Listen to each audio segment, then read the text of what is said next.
ka sa taste na to. Oo, okay to.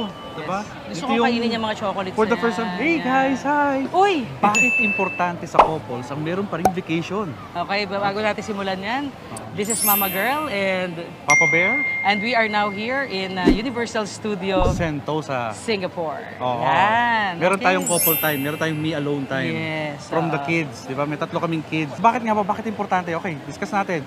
Unang-una, importante sa couples kasi dapat may bonding time pa rin sila. Okay, kasi syempre 'di ba from day's work, 'di ba? Lagi ka nagtatrabaho, may kanya-kanya kayong trabaho mag-asawa. Oo. Sometimes talagang kulang na yung time, no, yung me time, no, Oo. ng bawat isa. Minsan Dahil- tutulog na lang.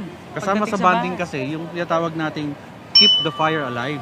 Yan. Oh, Nafe-feel mo naman fire alive? Oo, ang init nga eh. Oo, mainit dito. Init, grabe. Okay, Pero yan. okay lang yan, okay lang yan. Ano pa? Ano Ano pa? pa? Ikaw? Of course, syempre, katulad namin mga mommies, di ba? Very important sa amin kasi nababantayan yung mga whereabouts sa mga kids. Oo.